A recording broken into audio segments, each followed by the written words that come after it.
সিডনিতে টানা ৪ দিন লাগাতার প্র্যাকটিস, এরপর অস্ট্রেলিয়ার শীর্ষ স্তরের ক্লাব ওয়েস্টার্ন সিডনি ওয়ান্ডারার্সের বিপক্ষে ক্লোজ ডোর প্রস্তুতি ম্যাচ। পরের দিনটা সুইমিংয়ে পুরোপুরি রিকভারিতেই কাটিয়েছে বাংলাদেশ। আজ হলো মিশন অস্ট্রেলিয়ার আগে অজিদের মাটিতে ৫ নম্বর ট্রেনিং সেশন। ভ্যালেন্টাইন স্পোর্টস পার্কের বদলে মেয়েদের ঠিকানা এখন জুবিলি স্টেডিয়াম। এই রোদ তো এই বৃষ্টি, যে প্রবাদ ইংল্যান্ডের লন্ডনের আবহাওয়া নিয়ে প্রচলিত, সেটা অনেকাংশে সিডনির ওয়েদারের ওপরও প্রযোজ্য। বাংলাদেশ নারী ফুটবল দলের সহকারী কোচ জানালেন, আবহাওয়ার সঙ্গে খাপ খাওয়ানোর কাজটা এখনও চলছে, আর দলের নতুন ফিজিও সাহায্য করছেন দলের ছোটখাটো ইনজুরি কাটিয়ে উঠতে। আজকে ট্রেনিং গ্রাউন্ডেও আলহামদুলিল্লাহ সবাই ভালো করেছে। ওয়েদারের ব্যাপারে বলতে চাই, সেটা হচ্ছে এই রৌদ্র, এই বৃষ্টি, তারপর আমরা চেষ্টা করছি যে ওয়েদারের সাথে খাপ খেয়ে ট্রেনিং করতে। আজকে আমরা হোটেলে চেকিং করব। দলে তেমন কোনো ইনজুরি নেই, ছোটখাটো ইনজুরি যেটা আছে আলহামদুলিল্লাহ ফিজিও আছে, ওটা রিকভারি হচ্ছে।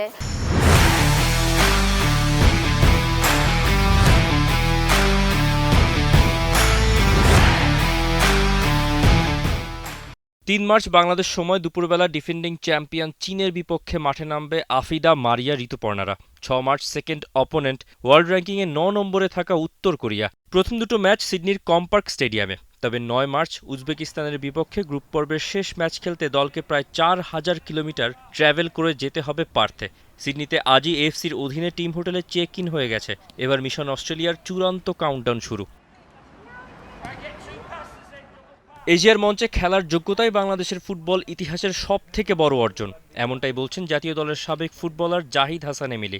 বিশ্বকাপ ও অলিম্পিক খেলার সমীকরণ যখন সামনে, তখন প্রস্তুতিতে ঘাটতি রেখে এখন বড় আশা রাখা যুক্তিযুক্ত না। তবে মেয়েদের ওপর আশা রাখছেন তারা তাদের সর্বোচ্চটা দেবে এশিয়ান কাপে। বাংলাদেশ হিস্ট্রিতে সমস্ত ফুটবলের যদি রেকর্ডগুলি দেখেন, সেখানে সব থেকে বড় সাকসেসফুলের একটা জায়গা মেয়েরা যেটাকে এশিয়া কাপ খেলছে। তো সেটা গুরুত্বটা আগে আপনাকে বুঝতে হবে।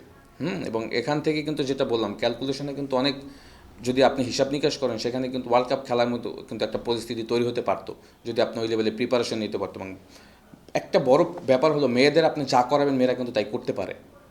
মেয়েরা sub football back to back 2টা চ্যাম্পিয়ন হয়েছে, এশিয়ান কাপ কোয়ালিফায়ার মূল পর্বে আপনাদেরকে নিয়ে গিয়েছে। শুনুন, তাদের পিছনে আপনাকে প্যাট্রোনাইজ করা উচিত ছিল। তাদেরকে আপনার যথার্থ সাপোর্ট দেওয়া উচিত ছিল, কারণ এই মেয়েদেরকে দিয়ে আপনি অনেক কিছু করাতে পারবেন। কারণ মেয়েরা তো আসলে ব্যক্তিগতভাবে পার্সোনালি মেয়েরা যেভাবে তাদের লাইফ স্ট্রাগল করেছে, ওই স্ট্রাগলটাই কিন্তু তারা এই ন্যাশনাল টিমে এসে কিন্তু তারা ওই কম্পিটিটিভ ম্যাচে গিয়ে কিন্তু তারা সেটাকে ফেস করছে এবং ওখান থেকে তারা ওভারকাম করছে। জীবনে চলার পথে অনেক চড়াই উতরাই পার করতে হয়েছে মনিকা, মারিয়া, সাগরিকা, ঋতুপর্ণাদের। এবারের চ্যালেঞ্জটা হয়তো তার চেয়েও বড়। আর এই মিশনে তারাও হয়তো আশা করছেন সুদূর বাংলাদেশ থেকে কোটি কোটি মানুষের সমর্থনটা আসবে আশীর্বাদ হয়ে। Tausif Hasan, T Sports.